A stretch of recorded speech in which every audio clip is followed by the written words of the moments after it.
అందరికీ నమస్తే. నేను మాధురి. నేను మా ఇంటి దగ్గర ఉన్న నర్సరీలోనే కొన్ని మల్లె మొక్కలు, తర్వాత కొన్ని మందారం మొక్కలైతే తీసుకున్నా. ట్రాక్టర్ దున్నేటప్పుడు అంతకుముందున్న పాత మల్లె చెట్లన్నీ పోయినాయి. అందుకనే కొత్తవి తీసుకున్నా అనమాట. మా ఎద్దులు 2 రాముడు, భీముడు ఇద్దరు కొట్లాడుకుంటున్నాయన్నమాట. ఇదిగోండి ఎట్లా గీతలు పెట్టుకున్నాయో చూడండి కొట్లాడుకొని. రక్తం వచ్చేలాగా కొట్లాడుకున్నాయి. మా 2 ఎద్దులను గడెం గడితే విపరీతంగా పొడుచుకుంటున్నాయన్నమాట ఒకదానికొకటి. ఇంకా చేసేదేం లేక ఇంకా రెండిటికి గడెం కట్టట్లేదు ఈ మధ్యలో. గడెం అంటే దున్నడం అనమాట. ఇక్కడ కనిపిస్తున్న అల్లం, పసుపు ఇది ఇంకా లాస్ట్ హార్వెస్ట్ అనమాట. ఇంకా అల్లం గూడా అయిపోయింది. ఆనియన్స్ కూడా హాల్‌లో ఇట్లా నేను ఉగాది పండుగ రోజు తీసినవన్నీ గూడా హాల్‌లో ఇట్లా ఆరబెట్టుకున్నాము. ఇంకా ఒక 4, 5 మళ్ళు తీయాల్సినవున్నాయి. ఇంకా నేను ఆ రోజు కొన్ని తీశాను. ఆ తర్వాత ఇంక అట్లాగే వదిలేసిపోతే పార్వతమ్మ వచ్చిన తర్వాత కట్ చేసి ఇట్లా పెట్టింది. కొన్ని సన్నటివి గూడా వస్తే ఆ సన్నవి పక్కకు పెట్టింది. ఈసారైతే మంచి సైజులోనే వచ్చినాయి. ఏవో కొన్ని మాత్రమే చిన్న సైజులో వచ్చినాయి. పూలు బాగున్నాయి. అవి చియా సీడ్స్ చేసినావా అవి కూడా? అది చేద్దామని ఆడ తెచ్చుకున్నా. నువ్వులు ఎప్పుడు ఎండకుండాలంట అండి. నీడకుంటే చేదెక్కుతాయంట. అందుకని పార్వతమ్మ చేసినవన్నిటిని ఇది సెకండ్ బ్యాచ్ అనమాట. సెకండ్ బ్యాచ్ చేసినవి గూడా అట్లా ఎండబెట్టింది. ఏదైనా పని ఉండి ఒక రోజులో ఇట్లా ఎళ్ళిపోవాల్సొచ్చినప్పుడు ఫామ్‌కు నేను అక్కడే వంట చేసుకుంటున్నా. ఉగాది పండుగకొచ్చినప్పుడు కొత్త కందిపప్పు తీసుకొచ్చి ఇక్కడే పెట్టాం గదా!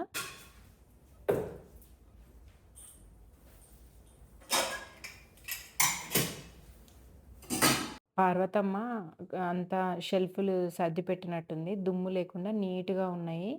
అయితే నెక్స్ట్ మంత్ పార్వతమ్మ వాళ్ళు ఎళ్ళిపోతున్నారు. ఇంకా మళ్ళీ కొత్త పేరునెతుక్కోవాలి అంటే చాలా కష్టము. మాకు వాళ్ళెళ్ళిపోతున్నారంటేనే చాలా బాధయితదనమాట. వాళ్ళు పని జేస్తరు. ఒక్కొక్కసారి సరిగ్గా చేయకపోయినప్పటికీ ఇప్పుడున్న వాళ్ళతో కంపేర్ చేస్తే వీళ్ళు చాలా బెటరనమాట. ఇప్పుడు మళ్ళీ వెతుక్కోవాలంటే చాలా పెద్ద పని. ఇంకా మాకు వాళ్ళెళ్తున్నారంటేనే భయమేస్తుందనమాట. మళ్ళీ ఎవరొస్తారో ఏమో అని.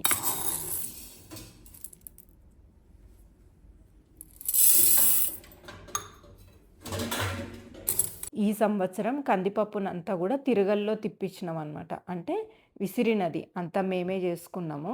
పప్పు గూడా చాలా రుచిగా ఉంది. తొందరగా గూడా ఉడికిపోతుంది. ఈ సంవత్సరం అయితే నేను ఎక్కువ రకాల పంటలైతే పండించగలిగిన. పప్పులోకి కావాల్సిన ఉల్లిపాయలు, వెల్లుల్లిపాయలైన, తర్వాత పచ్చిమిర్చి, టమాటా ఇవన్నీ గూడా కందిపప్పు మెయిన్‌గా అవన్నీ గూడా ఈ సంవత్సరం పండించగలిగిన. పని మాత్రం అసలు ఈ సంవత్సరం కొంచెం అంటే కొంచెం గూడా తీరిక లేకుండా పనైతే ఉండింది. ఆ రోజే హార్వెస్ట్ చేసిన పసుపును అప్పటికప్పుడు ఇట్లా ఫ్రెష్‌గా దంచి పప్పులో వేద్దామని అనుకున్నా. ఇవి మేము మామిడి తోటలో వేసుకున్న వెల్లుల్లనమాట. అసలు గడ్డ అనేది సరిగ్గా ఊరలేదు. అయినప్పటికీ ఆ మధ్యలో ఉన్న బల్బును గూడా మనం పప్పులో తాలింపేసుకోవడానికి గానీ, తర్వాత వంటల్లో వాడుకోవడానికి గానీ మంచిగా పనికొస్తాయి. ఫ్లేవర్ గూడా బానే ఉంటది. పాయలనేవి రాకపోయినప్పటికీ మధ్యలో ఒక సింగిల్ బల్బ్ ఉంటదనమాట. వేస్ట్ జేయడం ఎందుకని జెప్పి నేను అట్లాగే వాడుకుంటా. నాకు అవి ఇంకా ఫామ్‌లో ఉన్నప్పుడు వాడుకోవడానికి సరిపోతాయి.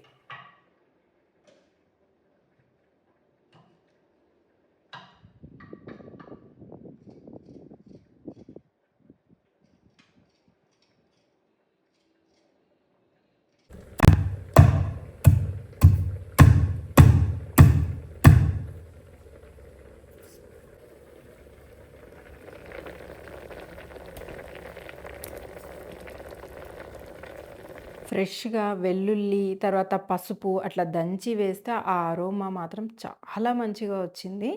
మాకు అన్నం వంపి చేసుకోవడం అలవాటు. గంజి వంపడం అన్నది. మాకు అట్లాగే అలవాటయిపోయింది.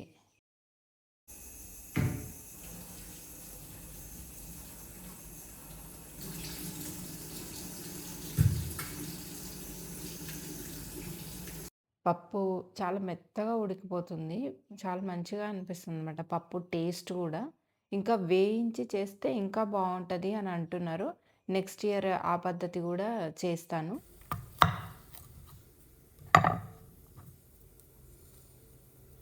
మనకు గడ్డ లావు అవ్వకపోయినప్పటికీ మనం తాలింపులో గానీ, అల్లం వెల్లిపాయ పేస్ట్‌లో గానీ దేంట్లోనైనా వాడుకోవచ్చు వెల్లుల్లిపాయని.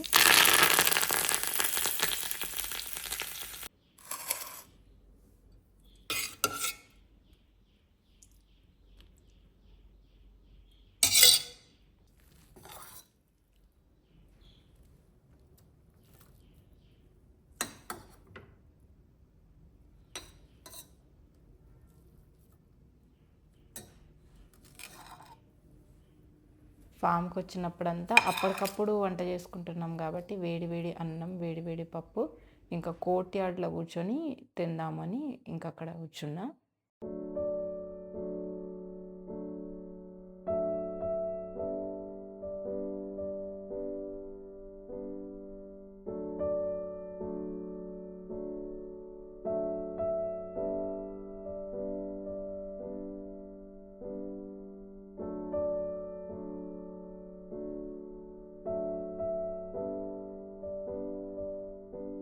పార్వతమ్మ ప్రతిరోజు పెరుగు తోడేస్తది. తోడేసేసి మీగడ పక్కకు తీస్తదన్నమాట నెయ్యి చేయడం కోసమని. ఇక మేము by mistake fridge switch off చేసుకోవడం వల్ల ఇంక మొత్తం పాడైపోయినాయి. ఇవన్నీ పడేయాలిప్పుడు. లంచ్ అయిపోయిన తర్వాత లియోకి స్నానం చేయిద్దామని వచ్చాను. లియోకి వీక్లీ వన్స్ గానీ, వీక్లీ ట్వైస్ గానీ ఖచ్చితంగా స్నానం చేయించాల్సొస్తుంది. లేదంటే మొత్తం లెగ్స్ దగ్గర అలర్జీలాగా వస్తుందనమాట. అంటే ఏమన్నా టిక్స్ కానీ, అట్లా ఏమన్నా వాటికి ఊరికే అట్రాక్ట్ అవుతాయి గదా! అందుకోసమని కంపల్సరీ నేనొచ్చినప్పుడు స్నానం చేయిస్తాను. షాంపూ బాత్ చేయిస్తామనమాట. అక్కడక్కడ లెగ్స్‌కి అలర్జీలాగా వచ్చిన దగ్గర పసుపు పూస్తున్నాము ప్రస్తుతానికి. నేను డాక్టర్‌ని గూడా కనుక్కుంటే పసుపైనా పూయొచ్చు, వేపాకు ఏం ప్రాబ్లమ్ లేదన్నారు. న్యాచురల్ వేలో మాకే గాదు లియోకి గూడా న్యాచురల్ వేలోనే తగ్గించాలని చూస్తాము.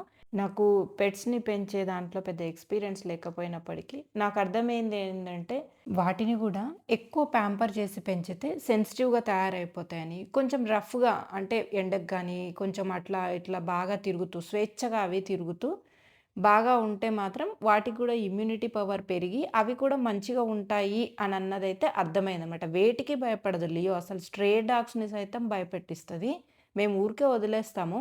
అసలు మా చుట్టుపక్కలకి స్ట్రే డాగ్స్‌ని కూడా రానివ్వదు. మా ఎదురు పొలం వాళ్ళ దగ్గర కుక్కలు ఏవైనా కోళ్ళని పట్టడానికొస్తే గూడా చాలా బెదిరిస్తదనమాట. లియోకి చాలా భయపడతాయి స్ట్రే డాగ్స్ కూడా. ఫర్ ఎగ్జాంపుల్ పిల్లలనైనా సరే మనం పెంచే విధానంలో వాళ్ళకు చెప్పే మంచి విషయాలు దాన్ని బట్టే పిల్లలు 90% పెరుగుతారని నాకనిపిచ్చింది. అట్లాగే పెట్స్ అనమాట. వాటిని గూడా మనం ఎట్లా ట్రైన్ జేస్తామో, వాటిని ఎట్లా మౌల్డ్ జేస్తామన్న దాన్ని బట్టే ఉంటది. ఇదిగోండి ఇక్కడ కాళ్ళకి అక్కడక్కడ అలర్జీ వస్తుంది లియోకి.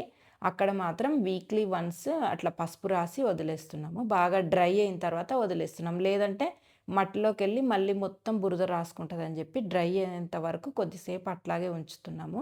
బానే తగ్గుతుంది. పసుపు రాయడం వల్ల అయితే బాగా యూజ్‌ఫులే ఉంది.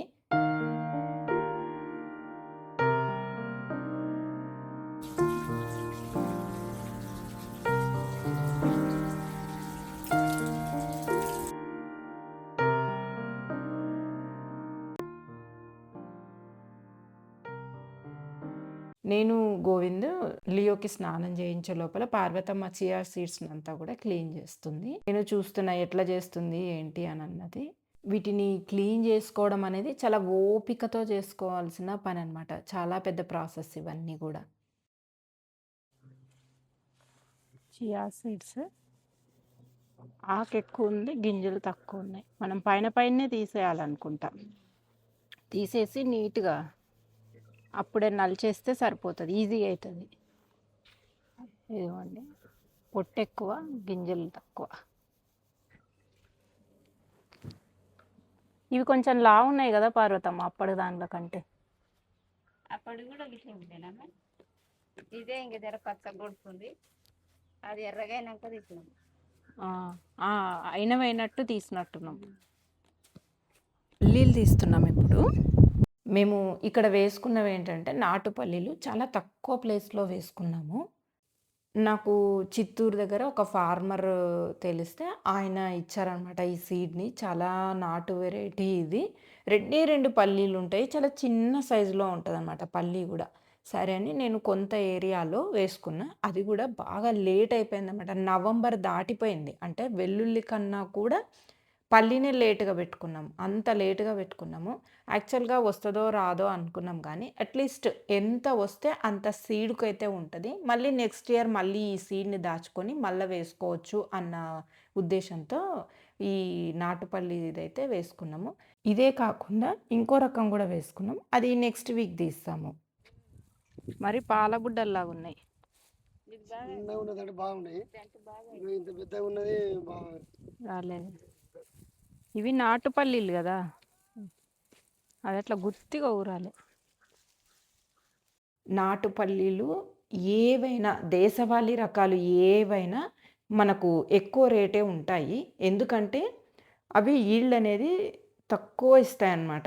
అంటే మనకు ఒక దాంట్లో 2 గింజలుంటాయి. ప్లస్ ఎక్కువగా గుత్తి గుత్తిగా ఎక్కువ ఉండవన్నమాట. హైబ్రిడ్‌వేమంటే బాగా ఎక్కువ ఈల్డ్ ఒస్తది గాబట్టి, తర్వాత మనకు పంట కాలం గూడా చాలా తొందరగా వస్తది గాబట్టి, మనకు రేట్ అనేది తక్కువగా ఉంటాయి. నాటు పల్లీలు గానీ, నాటు రకాలు గానీ ఏవైనా రుచిలో చాలా బావుంటాయన్నమాట. మేము పల్లీలు తీస్తున్నాం గదా! ఒకసారి చూడండి ఎన్నొచ్చినాయో. లేట్ అయిపోవడము ఒక రీజన్ అవ్వచ్చు. మళ్ళీ తర్వాత ఇంకా వీటికి మామూలుగా గూడా కాపు తక్కువగానే ఉంటదంట. నేను రైతుకి కూడా ఫోను జేసి కనుక్కున్నాను. ఈ సంవత్సరం అయితే పల్లీలు అందరికీ ఈల్డ్ తక్కువగానే వచ్చిందంటండి. వాతావరణంలో మార్పుల కారణంగా మనం ఎన్ని చేసినా గూడా మనకు పంటలనేవి కొంచెం తక్కువనే పండే ఛాన్సెస్ అయితే ఉన్నాయి ముందు ముందు. అందుకనే ఈ సంవత్సరం పల్లి రేటు గూడా చాలా ఎక్కువగా ఉంది.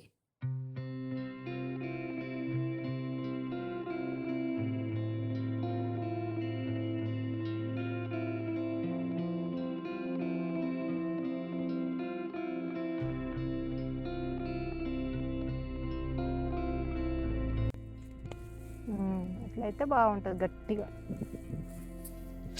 ఇది పెట్టి కాకుండా మరి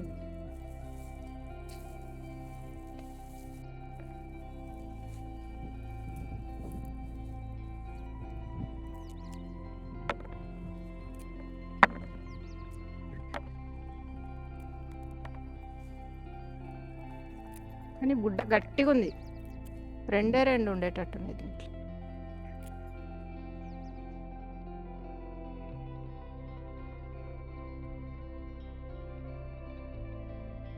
పల్లీలు తీసేయడం చాలా ఈజీ.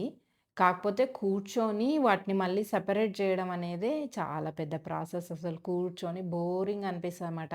అంటే ఎక్కువగా పాల బుడ్డలు అని ఉంటాయన్నమాట సైడుకు. అంటే దాంట్లో పల్లి అనేది అంటే బుడ్డ అనేది ఉంటది కదా! మేమైతే బుడ్డలు అని అంటాము. గింజ అనేది ఊరిండదనమాట. ఉట్టిగా చూడ్డానికి మాత్రం పెద్దగా ఉంటది. ఒత్తి చూసుకుంటూ జాగ్రత్తగా వాటినన్నిటిని వదిలేసి గట్టి గట్టిగా ఉన్నవి వాటి మాత్రమే పక్కకు వేరు జేయాలనమాట.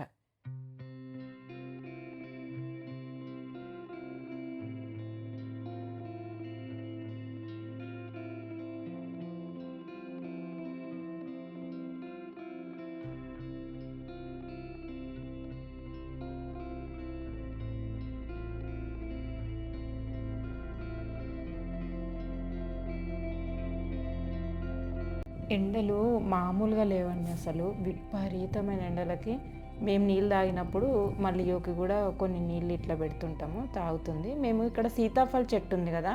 సీతాఫల చెట్టు నీడకు కూర్చొని ఇవన్నీ తీస్తున్నాం. లేదంటే అసలు ఇక్కడ కొద్దిసేపు కూడా ఉండలేము.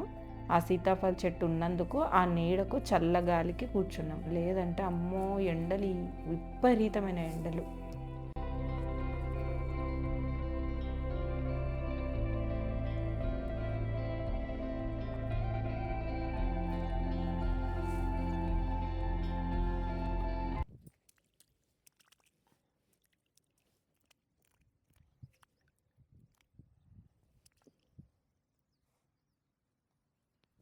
ఉల్లిగడ్డ పువ్వుకు మనం చేయితోనే ఇట్లా పాలినేషన్ చేస్తే మంచిగా విత్తనాలొస్తాయి అని నేను చూశాను.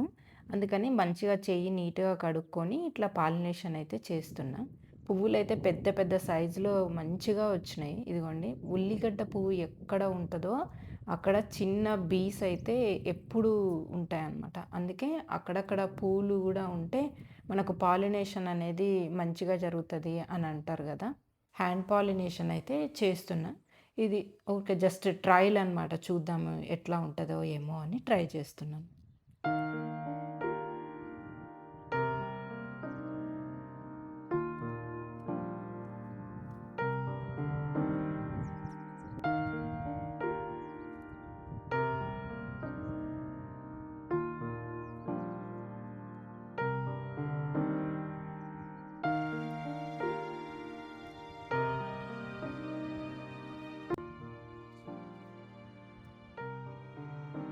ఇదంతా బయోచారు. కందికట్టె కొట్టినదనమాట. కందికట్టె తీసిన తర్వాత దాన్ని మొత్తము ఇట్లా ఒక చిన్న గుంత తీపిచ్చి గుంతలోన కాల్చినామనమాట. లో ఆక్సిజన్ దగ్గర బయోచార్ చేస్తే మంచిది అని. కందికట్టె అంతా ఇట్లా వేస్ట్ ఎందుకు చేయడం అని చెప్పేసి ఇట్లా చేయించిన. దీన్ని యాక్టివేట్ చేయాలి అంటే మనం జీవామృతం కానీ ఏదైనా కలపాలి, చెయ్యాలి. ఈ 2 సంచులు మళ్ళీ తర్వాత ఇదొక సంచికెళ్ళింది. ఇదంతా కూడా కింద పడింది. చేయించాలి ఇప్పుడే. ఈరోజే చేయించాలి అని అనుకుంటున్నా. మరి టైం ఉంటే చూడాలి. క్యారెట్ తెంపాలి అంటే ఖచ్చితంగా నీళ్ళు ఉండాలి. నీళ్ళు లేకపోతే అసలు అవ్వట్లేదు. ఇదిగోండి, ఎక్కడ పడితే అక్కడ తోటకూర వచ్చింది. ఇదిగోండి, ఇదో తోటకూర. మళ్ళీ ఇవి సీడ్ వదులుకున్నాము. చూపిస్తా ఇంకా తోటకూర ఎక్కడెక్కడ ఉన్నది. ఇవన్నీ మేము వేసినవే కాదు తోటకూర. ఇవ్వండి, ఎడబడితే ఆడ గోంగూర. ఇవన్నీ ఉల్లిపాయలేమో సీడ్కి వదిలేసినాము. ఇవ్వండి, ఇవంతా కూడా సీడ్కి. ఎందుకంటే ఈ సంవత్సరం సీడ్ ఆల్మోస్ట్ 3000 రూపీస్ పెట్టి తీసుకొచ్చినాం. ఇది నాటు ఆనియన్ ఇది. అందుకోసమనే ఈసారి సీడ్ మేమే చేసుకోవాలని అట్లాగే వదిలేసినాం. ఇక్కడ పాలకూర వేసినాము, చూపిస్తాను. ఈ పాలకూరలో మొత్తం ఎక్కడ పడితే అక్కడ తోటకూర మొలిసింది చూడండి. ఇదిగోండి, ఇది తోటకూర. ఈ తోటకూర టేస్ట్ మాత్రం చాలా బాగుంటుందన్నమాట. కాడలు ఇంత లావున్నప్పటికీ సాఫ్ట్‌గా అనమాట. మంచిగా సాఫ్ట్‌గా ఉంటాయి. మంచిగా ఉడుకుతాయి. మేము ఇంతకుముందు మిర్చి వేసుకున్నాం కదా! వెల్లుల్లి తీసేసి మిర్చి వేసుకొని దాని మధ్యలో మెంతులు వేసుకున్నాం కదా! మెంతికూర. ఆ మెంతికూర తీయడం అయిపోయింది. మిర్చి మటుకు ఈ ఎండలకి చాలా మటుకు చచ్చిపోయింది. ఎక్కడో అక్కడ మాత్రమే మిర్చి వచ్చింది. అయితే మనము ఏమి చేయకున్నా తోటకూర మొలిసింది చూడండి. అసలు మేమేమి వేయలేదు దీంట్లో. తోటకూర విపరీతంగా వచ్చింది. ఆ తోటకూర అయితే మేము ఇవాళ తెంపుతున్నాము.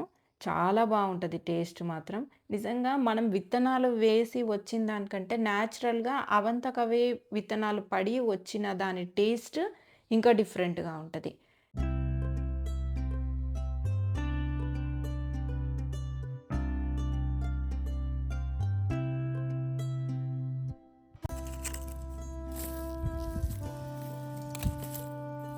పాలకూర, తోటకూర కంబైన్డ్‌గా ఎట్లొచ్చినాయో చూడండి. ఇదేమో పాలకూర.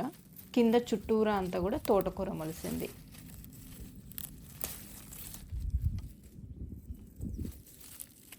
ఆకులకు హోలున్నా ఏమవ్వదు. జస్ట్ ఒక పురుగు అనేది కొద్దిగా తినేసి వెళ్ళిపోతది అంతే. దానివల్ల ఏ ప్రాబ్లమ్ ఉండదు.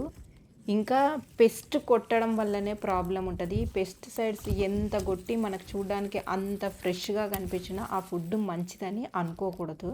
ఇదిగోండి, అక్కడక్కడ హోల్ ఉంటే ఏమవుతది, న్యాచురల్‌గా అవి కూడా కొన్ని పురుగులు తినేసి వెళ్ళిపోతాయి. మిగిలినవి మనం కడుక్కొని నీట్‌గా తినడం అంతే, ఏముండదు.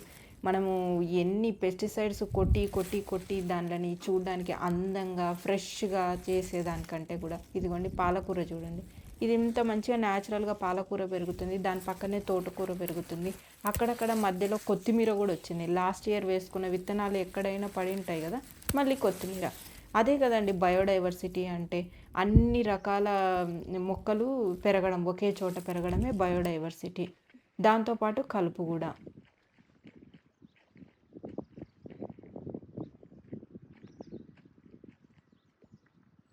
మేము టమాటా మొక్కలు పెట్టుకున్నాం కదా! ఆ టమాటా మొక్కల మధ్యలోనే గోంగూర వేసాననమాట. గోంగూర ఎక్కడెక్కడైతే పెద్దగయిందో అవన్నీ కూడా తీసేస్తున్నా. ఎందుకంటే మరీ ఎక్కువైపోయిందనమాట. డెన్స్ ఎక్కువైపోయింది. అందుకోసం పెద్దగైనవన్నీ కూడా తీసేస్తున్నాము. అసలు గోంగూర ఎంత ఫ్రెష్‌గా ఉందో. ఇదే లైవ్ మల్చింగ్ అండి. మనము లైవ్ మల్చింగ్ అంటే మనము ఏవైనా పచ్చిమిర్చి గానీ, తర్వాత ఏదైనా టమాటా గానీ పెట్టినప్పుడు ఇట్లా చల్లడం వల్ల గడ్డి అనేది తక్కువ వస్తదనమాట. ఎక్కడైనా వచ్చినా గూడా ఆ గడ్డిని ఈజీగా తీసేసుకోవచ్చు. తర్వాత టేస్ట్ గూడా డిఫరెంట్‌గుంటది. అంటే ఒక తోటలో ఇప్పుడు సపోజ్ జొన్న చేనులో వేసిన గోంగూర గానీ, పల్లి చేనులో వేసిన గోంగూర గానీ టేస్ట్ డిఫరెంట్‌గా ఉంటదనమాట.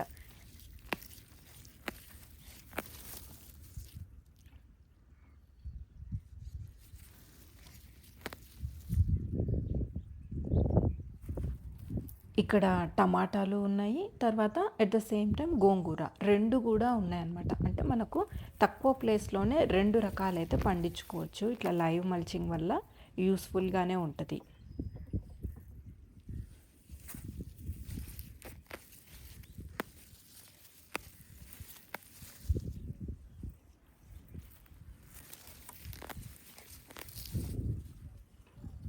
మేము ఇక్కడ వేసుకున్న వంకాయలైతే ఇవి ఏం వంకాయలో తెలీదు గానీ, ఒక్కొక్కటి ఇంత లావున్నాయి. మోర్ దాన్ 250 గ్రామ్స్ ఉంటాయి ఒక్కొక్కటైతే. ఇవన్నీ గూడా మేము సీడ్‌కి పెట్టాలా? ఏంటో అర్థం అవ్వట్లేదు. బట్ వదిలేసాం. సీడ్ కోసమనే వదిలేసాము. ఇవి లావు వంకాయలుంటాయి చూడండి. బెంగన్‌కి భర్త అని అంటారు. అది చేసే వంకాయలాగా ఉందండి. మెయిన్ వాటి కోసం అనుకుంటా అండి. కాల్చి మనకు పచ్చడి గానీ, కూర గానీ ఇట్లా చేసుకుంటారు గదా! అంటే కూర కాదు కాల్చి పచ్చడి చేస్తారనుకుంటా. వాటికి బాగా ఉపయోగపడుతుందనుకుంటా. ఇది కూర టేస్ట్ కన్నా గూడా పచ్చడి టేస్ట్‌కు బావుంటదనుకుంటున్నా సూటబుల్ అని. ముళ్ళుంటాయండి ఎన్ని ముళ్ళుంటాయో అసలు దీన్ని దెంపాలంటేనే భయమైతది. అన్ని ముల్లులుంటాయి. ఇదిగోండి చూడండి ఎన్ని ముల్లులున్నాయో.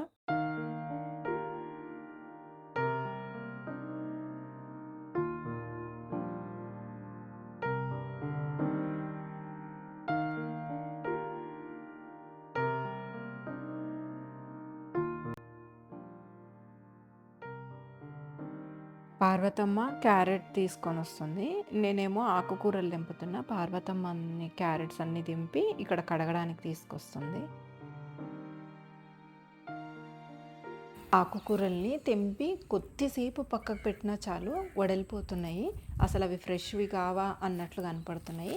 నెక్స్ట్ వీక్ నుంచి మేమేమనుకుంటున్నామంటే ఒక క్లాత్ తెచ్చి మనం తెంపినవి తెంపినట్టు ఆ క్లాత్‌లో పెట్టేస్తే కొద్దిగా బావుంటాయని అనుకుంటున్నాము. ఈ గుడ్డలు కనపడతాయి ఆడిపోయినాక. ఇదిగోండి ఇంటి ముందు పైనాపిల్ గూడా మంచిగా పెద్దగా అవుతుంది. అబ్బా! ఇప్పుడు ఇవన్నీ పెట్టేసరికున్నది. ఆకుకూరలు ఎట్లా పొద్దున్నుంచి సాయంకాలం వరకు పనే. నా జుట్టు చూడండి అసలు ఎట్లయిపోయిందో. అసలు పని చేస్తూనే ఉంటే మనకసలు జుట్టు ఎట్లా ఉంది, ఏంటి అని చూసుకోవడానికి కూడా టైం ఉండదండి. ఇగ పని చేస్తూనే ఉండాలి. గాలి ఒకటి ఉంటది, ఎండ ఉంటది. ఎండ, గాలి అనకుండా పని చేస్తూనే ఉండాల్సొస్తది. నాకంత టైం ఉండదు నీట్‌గా రెడీ అయ్యి వీడియో తీయడానికి. ఎట్లా ఉంటే అట్లా చేసేస్తానమాట. ఫామ్ నుంచొచ్చిన తర్వాత మళ్ళీ వంట చేసుకోవాలి గదా! ఇంకా టమాటోస్, తర్వాత కొన్ని ఆకుకూరలు అవన్నీ తెచ్చుకున్నాం కదా! జస్ట్ పచ్చడి చేసుకొని, ఉప్మా చేసుకున్నామనమాట రాత్రి. ఫామ్ నుంచి ఇంటికొచ్చిన తర్వాత మళ్ళీ వాటిని సర్దడమే ఒక పెద్ద పననమాట.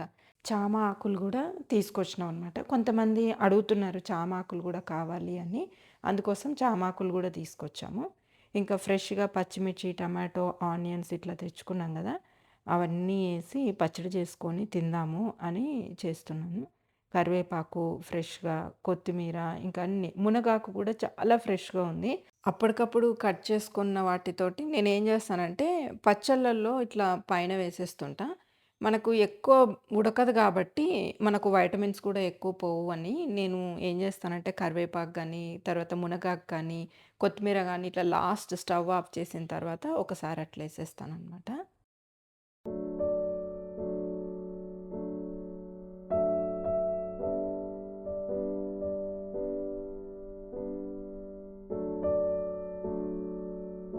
నేను పాలకూర తెంపుతుంటే, ఆ పాలకూర మధ్యలోనే కొన్ని ఆనియన్స్ గూడా వచ్చినాయనమాట. వాటిని తీసుకొచ్చిన.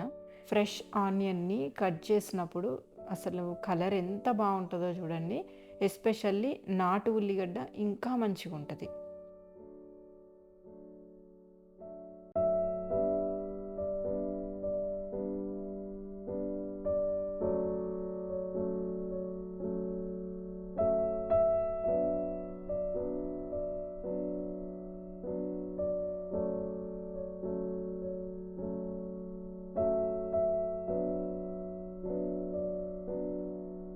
మంచి వైటమిన్స్ ఉండే మునగాకు, కరివేపాకు అట్లా స్టవ్ ఆఫ్ చేసేసి లాస్ట్ వేసేసుకొని, తర్వాత మంచి వెల్లుల్లిపాయలు ఇదిగోండి మావి నాటు వెల్లుల్లిపాయలు ఎంత బాగున్నాయో చూడండి. పీల్ కూడా బేబీ పింక్ కలర్‌లో ఉంటాయి. చిన్నగా ఉంటాయి. ఇవన్నీ వేసేసిన తర్వాత కొంచెం మూత పెట్టేసి మిక్సీకి కావాలంటే మిక్సీకి రోట్లో వేసుకొని దంచుకుంటే ఆ టేస్టే వేరుంటది. పొద్దున్నుంచి రాత్రి వరకు పని చేసిన కష్టమంతా ఇట్లా మంచి ఫుడ్ తింటే మంచిగా రిఫ్రెషింగ్‌గా అనిపిస్తది. ఇట్లా పచ్చడి, ఉప్మా చేసుకొని వేడి వేడి ఉప్మా చేసుకున్నాననమాట. ఎందుకంటే అంతకంటే ఓపిక ఏముండదు. కుండలో ఉప్మా చేస్తే మాత్రం చాలా టేస్టీగా ఉంటది. చాలామంది అడుగుతుంటారు కుండల్లో వంట చేయడం ఈజీనేనా అని. చాలా ఈజీ, హ్యాపీగా చేసుకోవచ్చు. ఇదిగోండి అన్ని రకాల ఆకుకూరలేసి పచ్చడి చేసుకున్న. వేడి వేడి ఉప్మా, పచ్చడి కలుపుకొని తింటుంటే ఆ ఆనందమే వేరు. ఓపిక లేకున్నా గానీ వంటైతే చేసుకోవాల్సిందే గదా! మళ్ళీ నా నెక్స్ట్ వీడియోలో కలుద్దాం. అంతవరకు సెలవు.